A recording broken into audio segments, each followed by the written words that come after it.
on innovations in science, and this is Zach Hall from Immunosoft. Right. Hi, I'm Zach Hall. I'm Director of Operations at Immunosoft, and we're developing a cell therapy to program people's cells into drug factories. And to be more specific, we're producing autologous, long-lived plasma cells that secrete a desired protein therapeutic drug in vivo. As you know, not all life-saving drugs can be taken as a pill. And as an example, Aldurazyme is a protein-based therapeutic drug to treat the lysosomal storage disorder mucopolysaccharidosis type 1 or MPS 1. Aldurazyme and several other enzyme replacement therapies like it require frequent intravenous infusions. Because of the short duration, the drug remains effective after being administered. Immunosoft hopes to solve this problem by reprogramming a patient's own cells to become factories which continuously deliver a protein-based drug, eliminating the need for frequent needle injections. Our concept is simple. We take cells out, we reprogram them, and then we put them back in. Our treatment will require a simple blood draw to isolate the B cells. From there, we will use a transposon to put new information into the cells. After expanding and differentiating the patient's cells, we ship them back to the patient to be administered by their physician. The modified cells will migrate to the bone marrow where they're expected to last for several years. In doing so, Immunosoft is harnessing the body's adaptive immune system to enable in vivo drug delivery of protein-based drugs. Drugs which are typically produced recombinantly in bacterial or non-human animal cell lines under strict regulatory compliance guidelines. We intend to initiate our first clinical trial to deliver the missing enzyme alpha-L idonerase to treat MPS 1.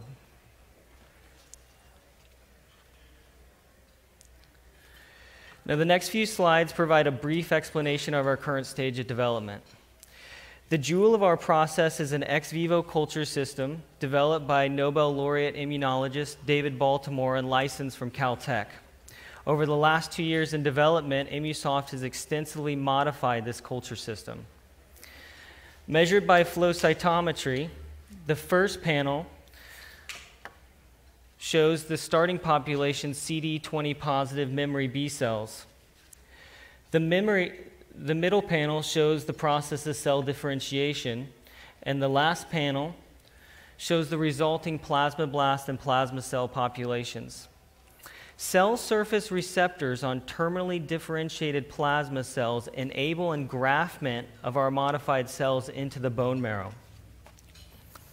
By expanding a patient's cells ex vivo, we hope to generate enough cells from a single production run to administer multiple treatments. With our collaborators, Dr. Scott McIver and Perry Hackett from Discovery Genomics, we've demonstrated the capability to modify cells to produce a 100-fold increase in alpha-L idonerase, IDUA, compared to unmodified control cells. We've also demonstrated the capability to deliver other biologics like neutralizing antibodies against HIV. These encouraging these encouraging results are the first step towards clinical testing of our cell therapy products.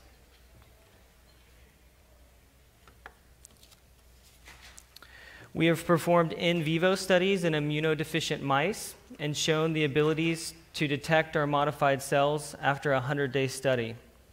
We have a similar study plan in place to deliver our modified cells in a transgenic MPS 1 mouse model.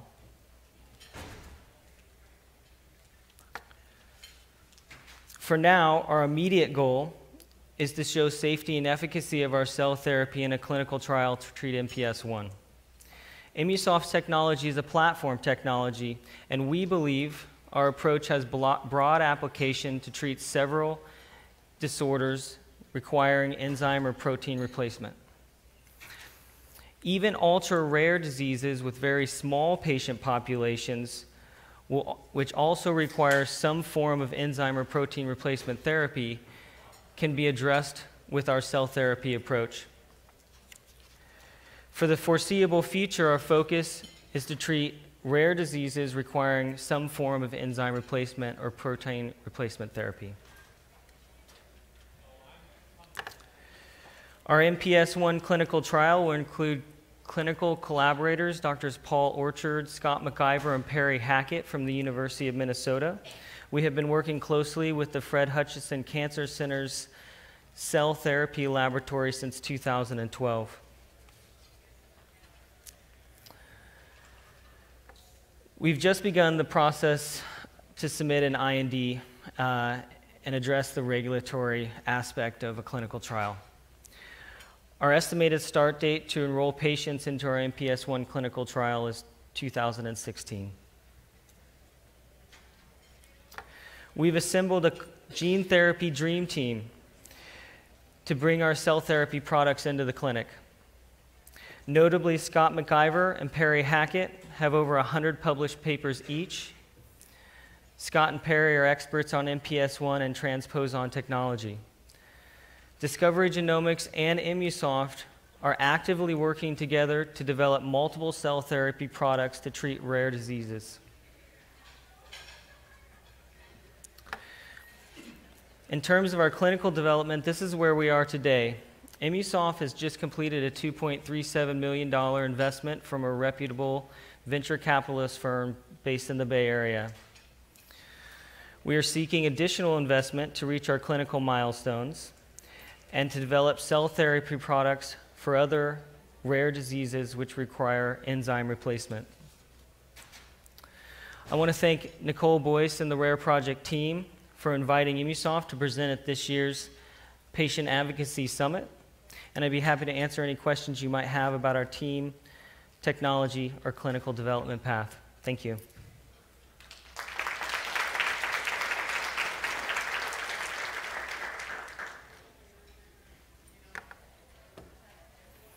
Yeah. How does this relate to the PDL1 and PD1 cancer? In regard to cancer, PDL program death 1 and PDL ligand 1 studies in the immune system are kind of the hot topic there. Sure.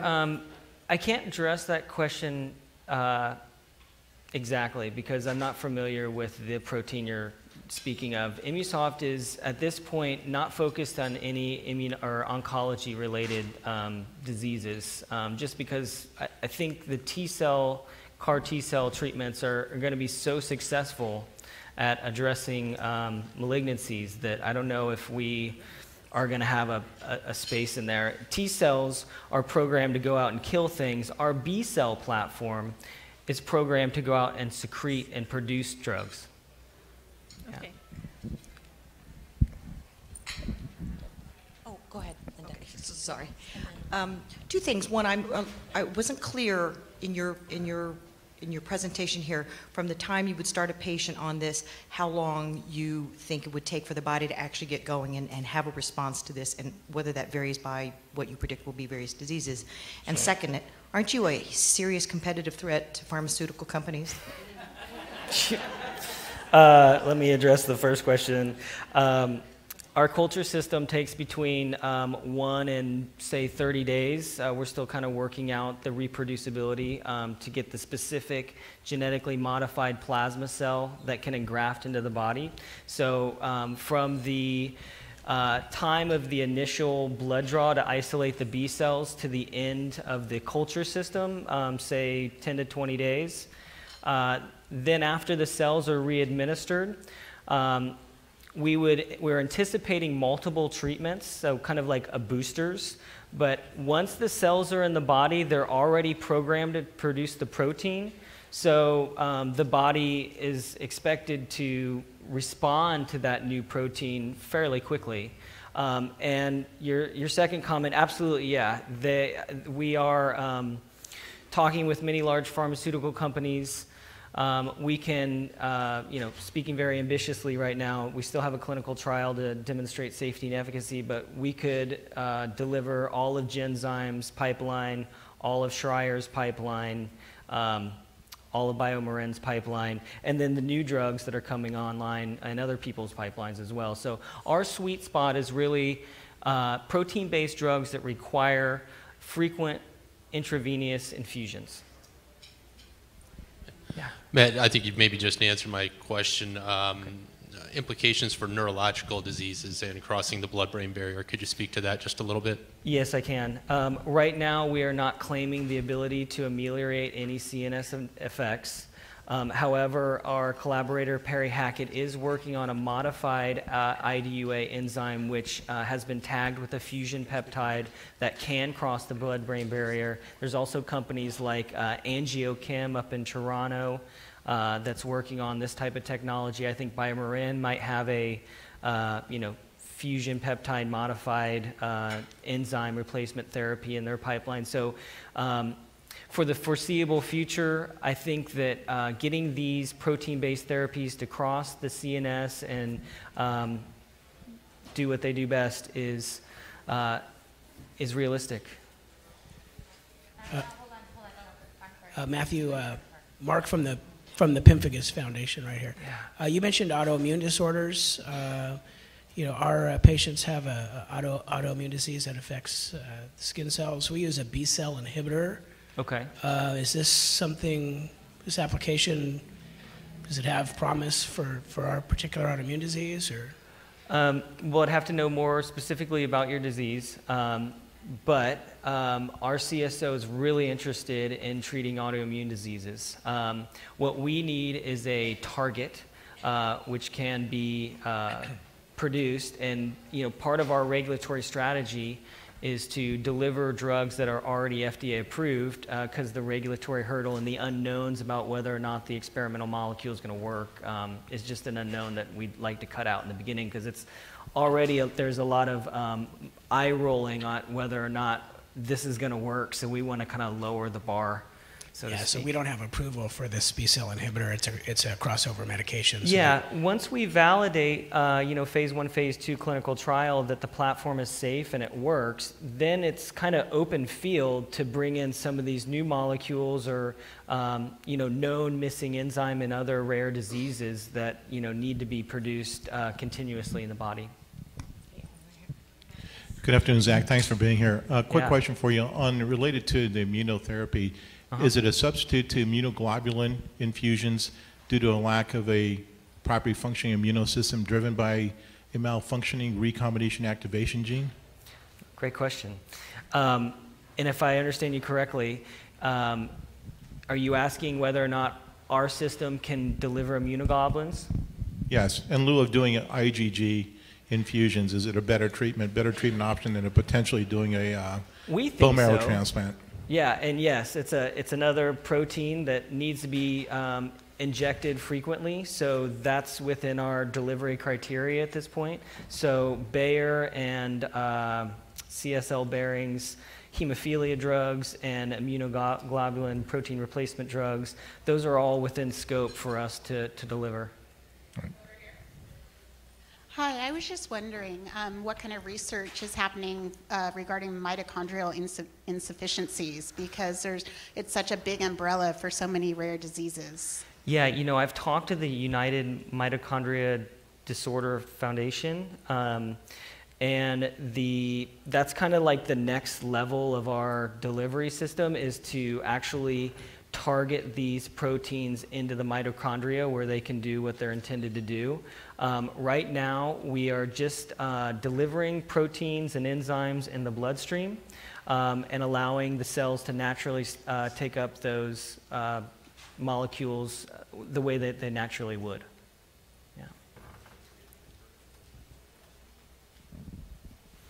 Yeah. Any other questions? Do you have any studies that involve Charcot-Marie-Tooth? Can you repeat your questions? Oh, yes. Do you have any studies, or do you feel that what you're doing would affect Charcot-Marie-Tooth? I'm not familiar with that, actually. But It's the most common peripheral neuropathy, but it involves the myelin sheath. okay. I'm really interested in neurodegeneration and ways to ameliorate those symptoms. So I can't speak exactly to your question, but I can say that there are protein-based drugs out there that are promoting and stimulating of the myelin sheath. I think Accordia Therapeutics has one in the pipeline right now. But my role at Immunosoft in part is to focus on these rare diseases because there's so many out there, and what I'm trying to find out from this community is what your needs are and whether or not we can develop a treatment for your rare disease, because we don't have to go through a whole large preclinical effort to demonstrate some type of efficacy. All we have to do is take the DNA sequence and put it into a primary B cell, run it through our culture system, and we can develop in vitro and in some cases in vivo data for a couple $100,000, which is enough data to kind of rally support behind either another federal grant or another developmental milestone. And yeah, hi, Martin Broom. Just curious what sort of heterogeneity you're seeing in the expression in B cells and how you're controlling for that and making the argument to the FDA that you're going to get consistent lot-to-lot autologous transfers of the gene and expression in vivo. It's a really great question, because when we started secreting neutralizing antibodies, we did see polyclonality. And there's ways to edit the genome in a way that prevents or blocks that polyclonality. I can't speak necessarily to the technical genetic side of that, but I know my colleagues can, because it's something that's very much in our thoughts, and how we might be able to design a non-viral vector construct that adds additional enhancements to the proteins that are secreted. Is that it? All right, that's it.